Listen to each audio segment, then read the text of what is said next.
चलिए दोस्तों, बात करते हैं ओप्पो के फोन की। अगर आपको ओप्पो का फोन लेना है तो कुछ चीजों को आपको ध्यान में रखना है, ना कि आपको ज्यादा हड़बड़ी में जाके इन फोन को परचेस करना होगा। सबसे गंदे वाला पॉइंट, यानी कि मेरा फर्स्ट पॉइंट होगा ओप्पो के फोन कौन से परचेस करने हैं आपको बेटर होगा। पहले तो आप जानिए उनकी जो ए सीरीज आती है A77 या उनकी जो बजट सीरीज है ए सीरीज, वहां पे आपको बिल्कुल भी नहीं जाना है, क्योंकि यहाँ पे ना ही आपको अच्छा हार्डवेयर मिलता है, ना ही आपको अच्छा सॉफ्टवेयर एक्सपीरियंस मिलता है। ब्लॉटवेयर बहुत ही ज्यादा गंदी तरीके से दिए जाते हैं और कैमराज भी इतने बेटर नहीं होते। सिर्फ सॉफ्टवेयर इन्हांसमेंट होती है, ना कि आपको एक अच्छा सेंसर या अच्छा प्रोसीजर यहाँ पे प्रोवाइड किया जाता है। तो इस चीज पे आपको ध्यान में रखना है ओप्पो ए सीरीज की। और दूसरी एक सीरीज है इनकी ओप्पो एफ सीरीज, जो कि ओप्पो F21s प्रो आया था, वो लगभग 26,000 में मिलता था और यहाँ पे आपको प्रोसीजर दिया जाता था 695 का, जो प्रोसीजर आपको 15,000 के फोन में मिलता है। तो आप सोचिए आपसे कितना ज्यादा मनी यहाँ पे लिया जाता है। ये ज्यादा स्कैम होता है आपको शॉपी पे, यानी कि आप जब रिटेल में फोन लेने जाएंगे तो वहां पे बहुत ज्यादा स्कैम होता है। जो आपका प्रोवाइडर होगा ओप्पो का, वो आपको फोन बेचने के लिए बैठा है, ना कि आपका कुछ अच्छा होने के लिए बैठा है, यानी कि आपके पैसे बचाने के लिए बैठा है। वो जैसे ही आपको जाएगा ओप्पो के फोन दिखाएगा, ये ले लो, यहाँ पे कैमरा बेटर है, लेकिन प्रोसीजर के बारे में नहीं बताएगा। तो इस चीजों का आपको ध्यान में रखना, ये होगा इसका फर्स्ट पॉइंट कि आपको ए सीरीज और F21 सीरीज को समझ समझ के लेना है। बहुत ही गंदे वाले से आपकी काटी जाती है, बहुत ही ज्यादा पैसे दिए जाते हैं, लेकिन उस तरह से हार्डवेयर और प्रोसीजर आपको नहीं मिलता। सेकंड चीज, इनके अपडेट्स, यानी कि सॉफ्टवेयर अपडेट्स कितने दिनों में मिलेंगे, कितने मिलेंगे पता नहीं होता। 2 साल को तो ये ऑब्वियसली देते हैं, लेकिन समय समय पे सॉफ्टवेयर अपडेट्स आपको नहीं देखने को मिलते। तो इस चीज को आपको ध्यान में रखना है। थर्ड पॉइंट, जिस तरह से मार्केट मोबाइल का ग्रो हो रहा है, जिस तरह से बाकी कंपनी कंपटीशन बना रही है, उस तरह से ओप्पो काम नहीं करता। जी हाँ, बिल्कुल भी नहीं करता।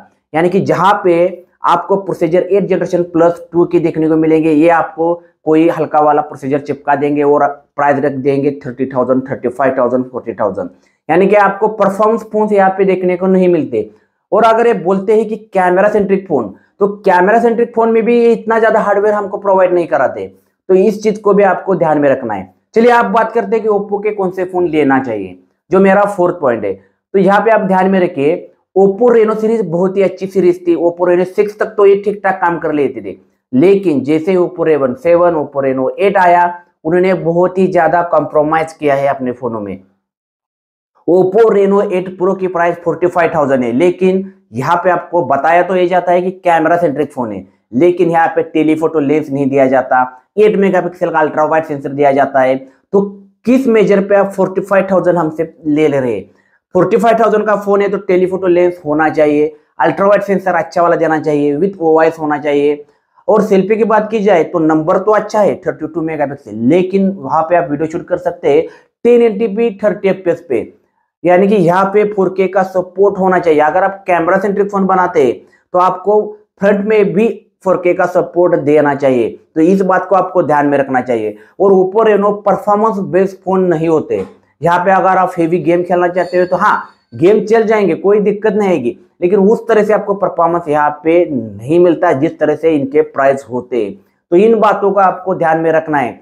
और जैसे कि रेनो 6 की डिजाइन थी, उस तरह से आप ओप्पो काम नहीं करता, रीब्रांड ही फोन आते हैं। यानी कि जो Realme, Vivo, Oppo, one plus एक ही कंपनीज है, यानी कि एक सिस्टर्स कंपनी है, सब कंपनीज है, वहां से वो डिजाइन इधर उधर का फेरफार कर लेते हैं, लेकिन यूनिक डिजाइन आप ये ओप्पो वाले नहीं बनाते। तो इस पॉइंट को आपको ध्यान में रखना है।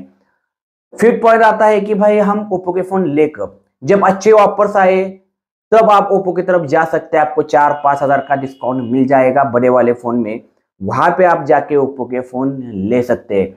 तो आई होप कि आपको ये वीडियो समझ में आ चुका होगा। कुछ पॉइंट्स मैंने आपको बताए, वहां पे आपको जरूर ये पॉइंट ध्यान में रखना है जब आप ओप्पो के फोन लेना चाहते हैं। अगर मेरा वीडियो आपको अच्छा लगा तो सब्सक्राइब कीजिए, लाइक कीजिए और शेयर कीजिए।